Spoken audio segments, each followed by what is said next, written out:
I don't think we need a quorum for committee of the whole, do we? Not making any decisions. Like, I think we'll just do it. Yeah, for sure. Yeah. Just our time. That's right. We're here. Everybody responded, so. Yeah, and we're not making any decisions. It's just receiving information. Okay, are we recording? Thank you. Okay, let's call this meeting to order. Welcome, everybody. Acknowledge that we're on traditional territory of the Dene and Cree peoples of the Fort Nelson First Nation, our friends, our neighbors, and our partners, and also recognize the Danezaa people of Prophet River and the Métis people who live among us. So please be advised today's meeting is available for the public to attend virtually, is being streamed and recorded. Are there any additions to this committee of the whole meeting? No? Staff? Okay, is there any public that are looking to comment? Everybody's okay with the agenda? Good. Okay, that brings us to delegation. So we have some folks from McElhaney here to talk about our official community plan. Colton Kersop, Kevin Brooks. Welcome, gentlemen. I will turn it over to yourselves and to our staff.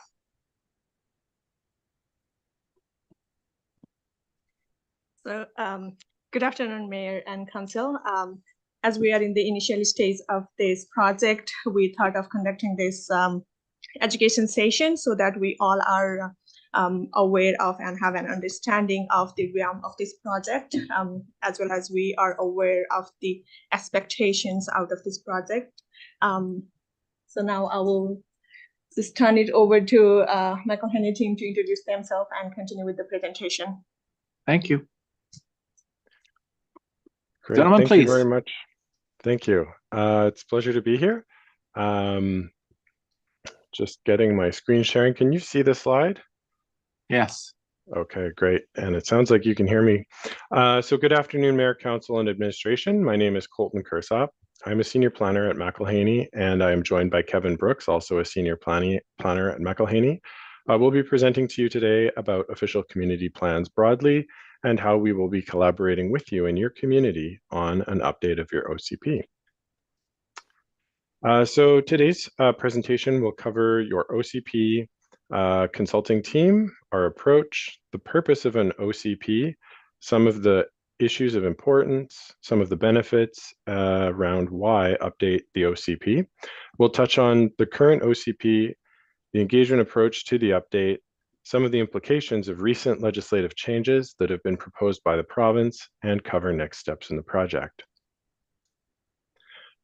So your consulting team includes 7 McElhaney professionals with over 75 years of combined experience. We are experienced in preparing official community plans, municipal infrastructure reviews, and the costing and design of that infrastructure. We also regularly undertake public engagement for private and public sector clients, and we are excellent at mapping and geospatial analysis. Some of the recently adopted and approved OCPs that we've prepared include plans for the town of Smithers, the town of Port McNeill, and the village of Tossis. We are excited to be working for the Northern Rockies Regional Municipality and look forward to completing this project in collaboration with you, your residents, and their businesses. At a very high level, our process involves a technical review of the OCP to identify the relevance and gaps in the current plan. It also involves engaging with community voices to inform the review and drafting of the OCP update. Preparing a first draft of the updated OCP will be done after an initial round of engagement to make sure that we hear directly from yourselves and your constituents. We will also then update the overall look and feel of the document, and there will be more engagement to review this first draft of the OCP. After that engagement, we'll make further revisions resulting in a second draft of the OCP, and we will present that second draft back to community, communicating how inputs were used to result in the draft that is in front of them.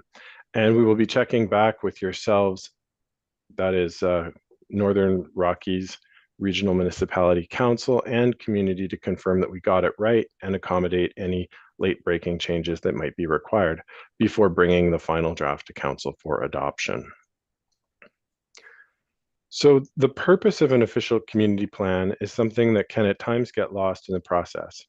Our recommended approach is to focus on the highest level purpose, which is to guide decisions on land use planning and development matters. The Local Government Act describes the purpose as an official community plan is a statement of objectives and policies that will guide decisions on planning and land use management within the area covered by the plan, respecting the purposes of local government. Those last few words about respecting the purposes of local government are important because nothing in this is intended to fetter council's decision-making process. And I think that that's what the legislation intends. So OCPs are strategic plans that include a vision for the future evolution of the community, including goals and policies to guide council and staff decisions related to land use and development applications. The preparation of this plan requires input from community membership, and proposed legislation in Bill 44 is bringing additional emphasis to this point, but we'll get to that a little bit later in the slide deck. Engagement with community can inform how land use choices and designations are applied within the plan boundaries and to identify specific policies and priorities for social, environmental, and economic issues. Updating the OCP is an opportunity to bring the plan into sharper focus on matters of importance since the last update to the OCP, which was completed in 2011. It's an opportunity to bring more clarity into the content of the document and the way it's organized, and respond to the way that you and your community want to use this plan. Some of the benefits of an OCP include identifying and confirming the general land use classifications and densities to shape the evolution of the town site over the next 5 years. It also includes putting into place policies and development permit guidelines that can mitigate or prevent negative environmental, there we go. I think we're getting back. Putting into place policies and development permit guidelines that can mitigate or prevent negative environmental impacts and manage risk related to natural hazards. This is, I think, increasingly important with the severity of climate events over the last couple of years. So this is a really timely opportunity to check acceptability of risk and make informed choices about ways to manage risk in the land and building development process. This is really about asking, are we out of harm's way? And if not, how do we want to manage that? It's also an opportunity to make informed decisions about how development interacts with infrastructure and what costs could arise from different land use scenarios. So the OCP can also be used to prioritize projects and inform council decisions about budgets and grant applications and funding requests from other orders of government and government agencies. So looking at the current OCP and why you may want to do an update now, one of the questions that comes to mind is, does it still reflect the community's needs and wants? How has the economy and community makeup changed? An update can capture the community's vision and aspirations for the next 5 to 10 years. The current OCP, which I've spent some time looking at, has many principles, objectives, policies, and only a few development permit areas and guidelines. One of the questions that arises is, do we have the right content for today and the next 5 years? Is the content still relevant, and is it being used to inform decisions? The implementation chapter at the end of the OCP has a list of 114 possible planning initiatives. So it begs the question, what's been completed and what's left to do? And is it still the right list for your community? Is it being used to guide budgeting and decision-making? So an update of the OCP can answer these questions and more, and provide a fresh roadmap for council, administration, residents, and businesses over the next 5 to 10 years. And at this point, I'll hand it over to Kevin to finish the presentation. Awesome. Thanks, Colton. Can everybody hear me? Yes. Perfect. Thank you very much. And so we're just shift gears a little bit and talk about sort of the fundamental purpose of a fish community plan. And Colton actually really touched on what that fundamental purpose is. I wanted to provide you, a copy of your existing vision of the OCP, just to provide a little bit of a background or backdrop to sort of my comments in regards to OCPs, how they work, and how they work in regards to enabling council to make decisions for implementation. Implementation to us is a very important aspect of OCPs, so they're not just another document that ends up sitting on the shelf.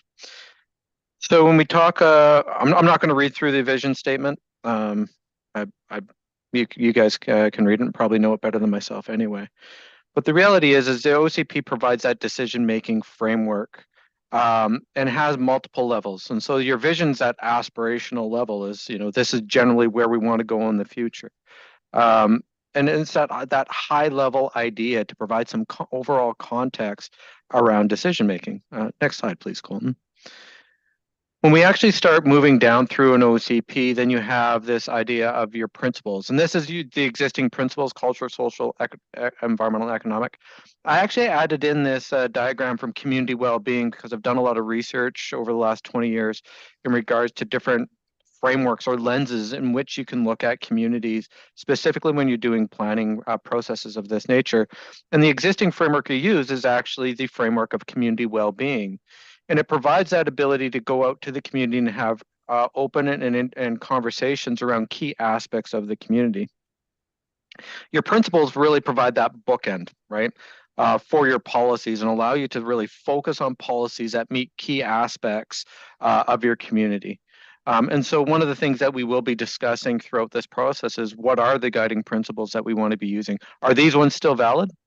Yes or no. If they're not, what those guiding principles need to be, and how to actually identify guiding principles that are concise, that allow us to really focus into some of the key concerns and goals of the community. And so the reason for that I'm actually touching on this is to actually have a conversation about how an OCP influences how the rubber hits the road when you're looking at these high-level aspirational policies. Next slide, please, Colton.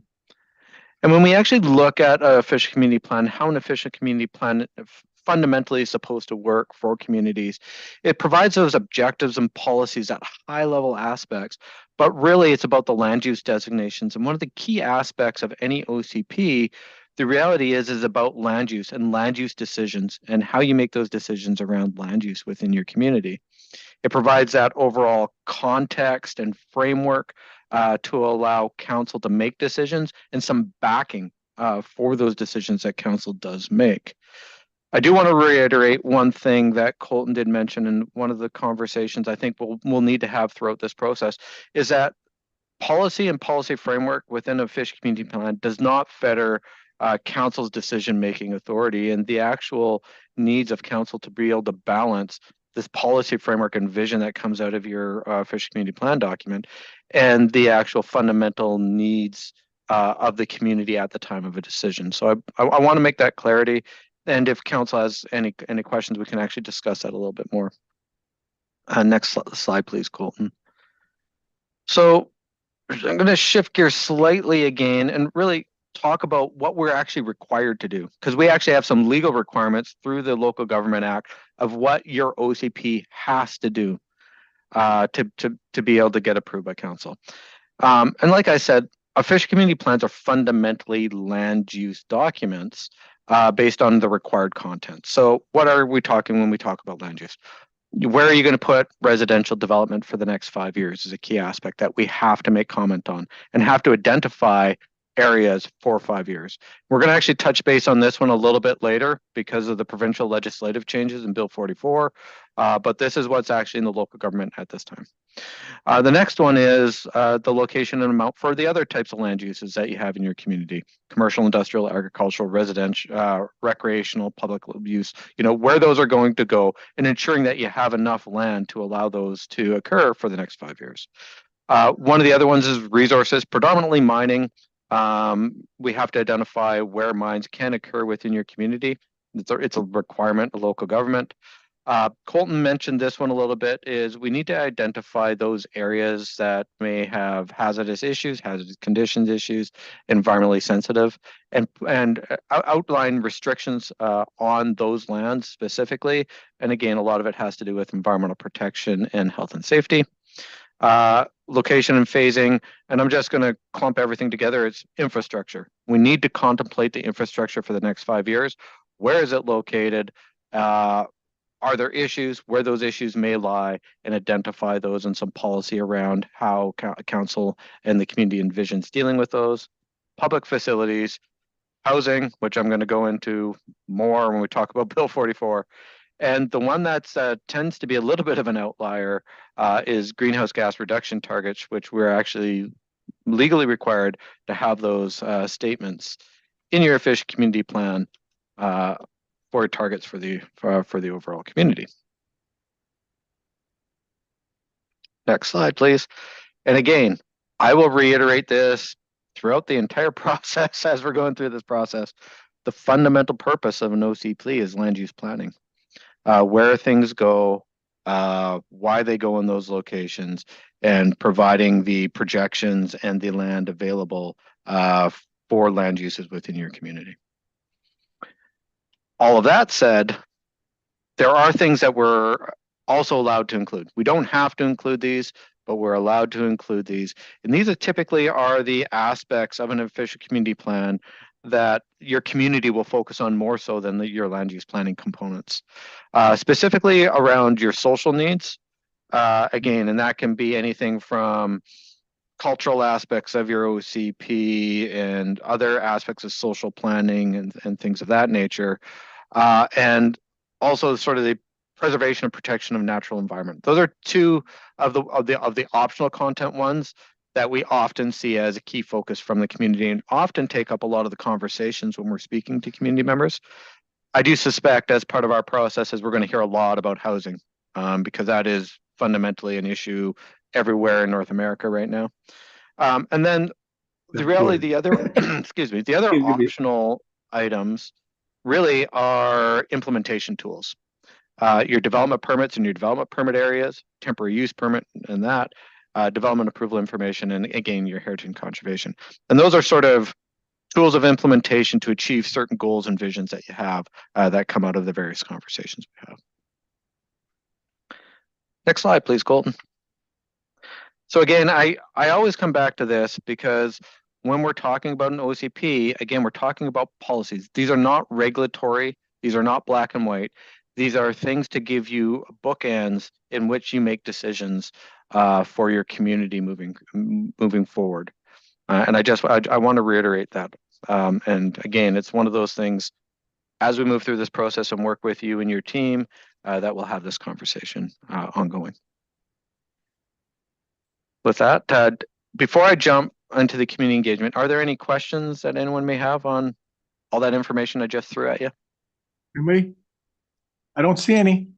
Okay. Go ahead. Very good. I will jump into the public engagement.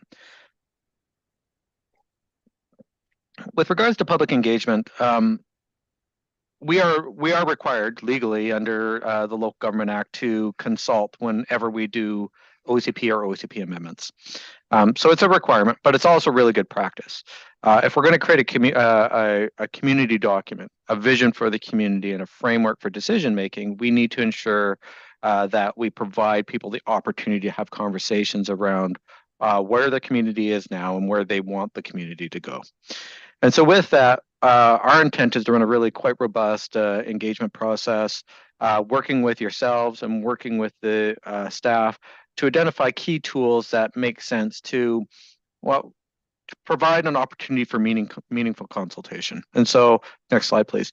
We have a lot of different opportunities and tools that we can utilize to create open opportunity. And the reason I say open opportunity is one of the key challenges when you're doing engagement in any community is providing opportunity or a variety of opportunity to allow people that may not typically come out to have an opportunity to still provide their input into the work that we do. So one of the primary recommendations we have is to have an advisory committee where we have sort of limited and defined membership that actually helps guide us through this process and provides us with sort of direction on how we are doing things. You know, one of the things that we are contemplating and discussing with staff is, you know, having a elected official on that advisory committee also as sort of representation from council, but also to be able to report back to council on what's been going on and some of the conversations that we're having. When we're looking at advisory committee, we like to keep them actually fairly. Oh, thank you, Colton. You know, fairly tight. You know, that's 6 to 8 people. Really, with the fundamental purpose is once you get bigger than that, it's really difficult to have in-depth conversation. And you can see some of the other benefits here on the advisory committee list that you see here. And so we are recommending an advisory committee approach. And one of the things that we would do is then establish terms of reference and things like that to run an advisory committee as one of the aspects of our engagement plan. And then from there, working with, again, the staff and the advisory committee to flesh out the rest of our strategy as we move forward. So again, shifting gears from way over here to way over here. Are there any questions with regards to the engagement piece before I jump into what I'll call the insanity of Bill 44 changes that are coming at us these days? Any questions, staff? Doesn't look like it. Okay, Doing a very job. good. So I'm going to jump into this, and it's probably going to feel like I'm jumping all over the place. One of the reasons it's going to feel like it is because that's exactly what this legislation is like. I've delved into this legislation since it was released. So if you're not familiar with Bill 44 legislation, this is the new legislation that's come out stating that all local governments are going to have to enable small-scale multi-unit housing within their community. What is small-scale multi-unit housing? Well, we don't really know because they haven't really told us. But what they've been saying is for all communities over 5,000, that you'll have to permit between 3 and 4 units on every single family lot within your community. But there's also provisions and sneaky little provisions in the act that states for communities under that, you're likely still going to have to provide at least 3 units per single family lot. Quite important, potential massive impacts for communities. And so it's something that we're going to definitely need to get our heads wrapped around as we move through this process, because we have to ensure that the OCP is consistent with this legislation. And that's something that has been very clear from the provinces, that all OCPs need to enable small scale multi-unit housing. And that update needs to be done by June of next year. The second piece on this, and this is something that I'm not too sure if you're aware or not, and this will impact all of you, is that the province is now prohibiting, once this act is ratified, any public hearings for rezonings for residential development that are consistent with the official community plan. So if someone comes in and they want to do, I don't know, say a big apartment building and it's consistent with the official community plan, their council will not be allowed to hold a public hearing on that project. There are some nuances to the public hearing piece because they're looking at sort of some multi-use provisions and things of that nature, but that's fundamentally the public hearing changes. The third aspect of Bill 44 is that by, I can't remember the dates, please, and if I get these wrong, please correct me, Colton. But by the end of 2024, all local governments within British Columbia will have to update their housing needs assessment, and all local governments will have to have their OCP updated to reflect the housing needs assessment with a 20-year projection for housing by December of 2025. works great for us. That's well within our timeframes and something we can certainly address as part of our process. So I think overall we're in good stead. But one of the aspects of number 3 is that all local governments will need to update these every 5 years, legislated. It's no longer a choice because under the current Local Government Act, it's a suggestion and encourage. It is now going to be a regulatory requirement of the province that every local government will have to update their housing needs assessment and their official community plan every 5 years, starting from the date of December 2025. And last but not least, amenity cost charges. This is actually in Bill 46, but it is something worth talking about. Amenity cost charges, I'm not too sure how familiar you are with the idea of community amenity contributions. Community amenity contributions are heavily used throughout British Columbia when there's major rezonings that occur. The province is now enshrining that function within legislation, stating that local governments can now adopt an amenity cost charges bylaw, which will allow local governments at time of subdivision or building permit to levy fees against those developments, to take fees for key amenities such as, what are they again? Libraries and, fire halls, key community amenities. There's a list of them. I apologize. I can't remember them off the top of my head.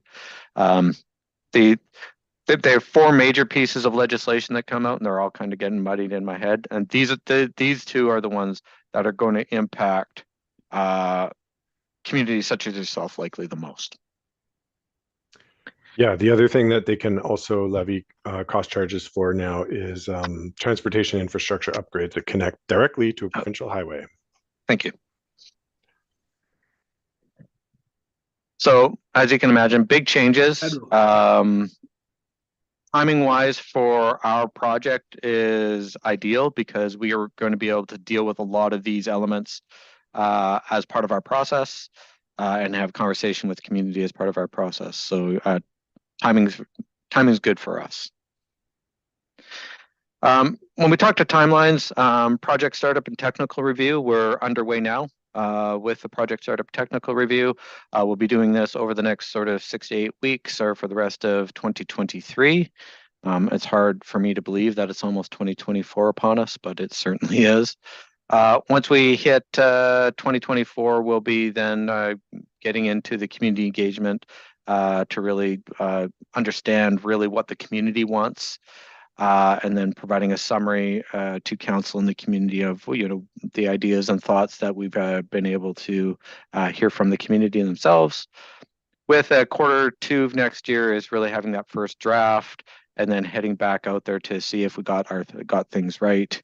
And then at the end of the year, next year, really then taking that and refining that with all the feedback that we've received and entering into the overall adoption process for the official community plan.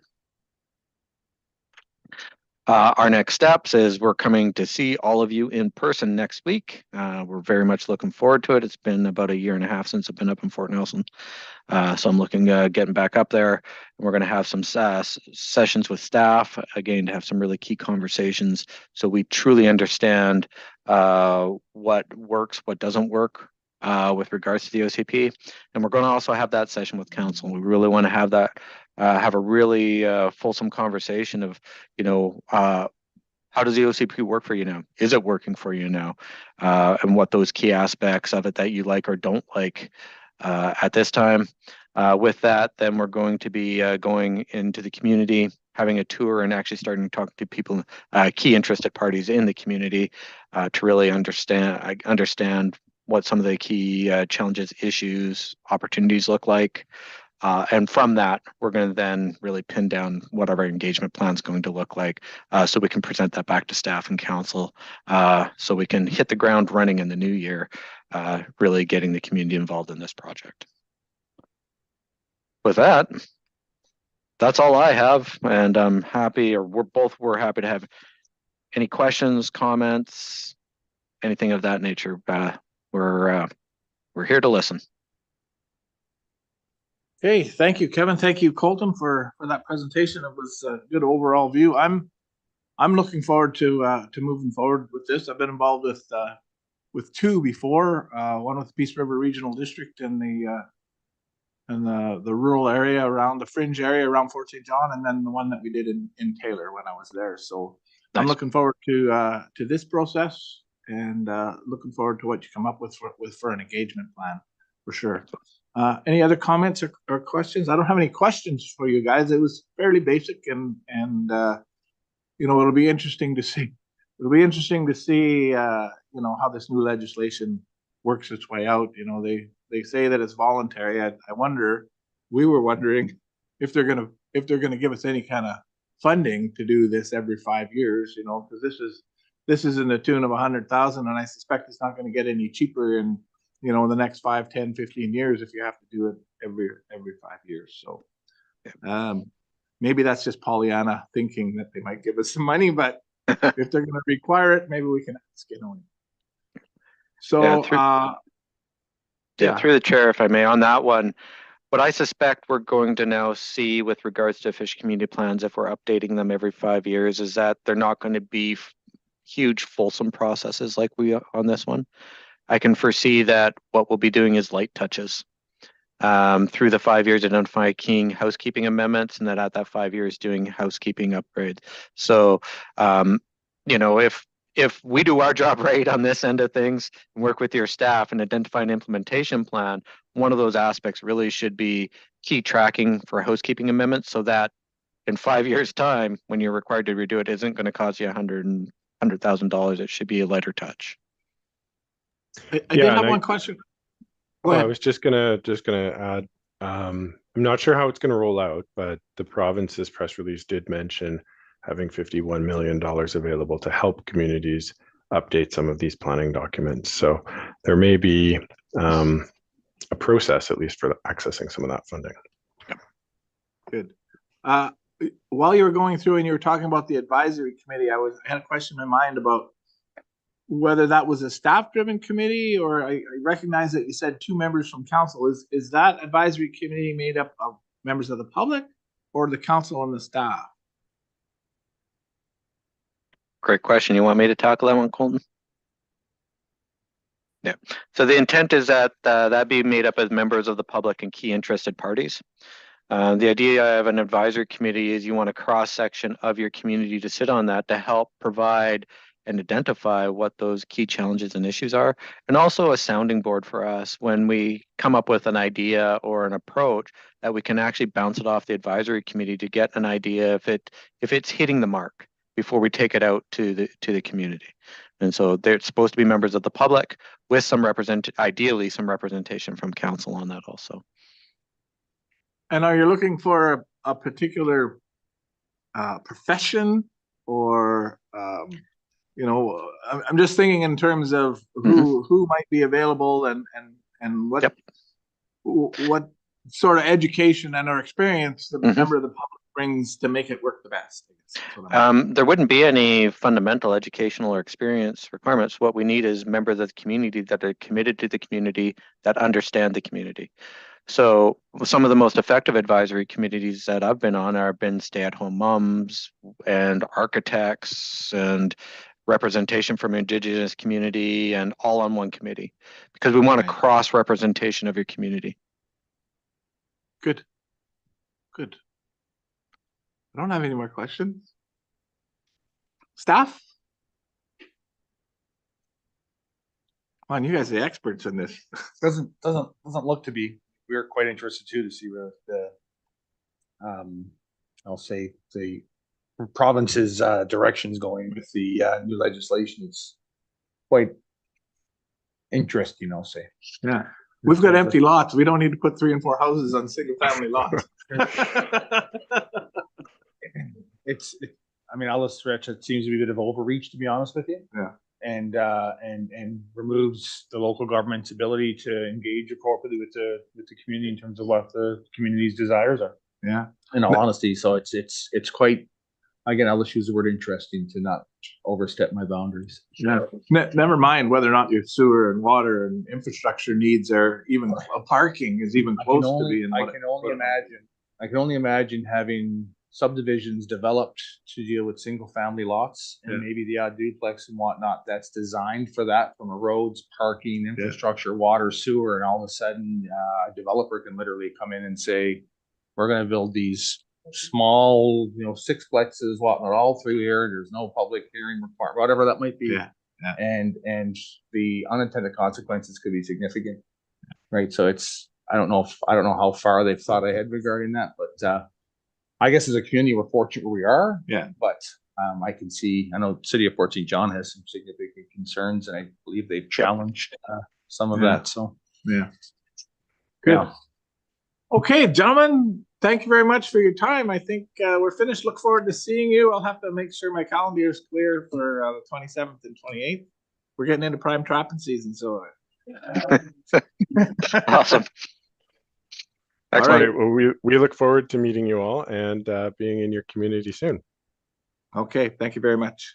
Thank you very much. Have a great afternoon. Okay, there was no new business. Is there anybody online that has any questions? Seeing none, we adjourned. Thank you very much, everybody. There's lunch here. If you'd like to have something to eat.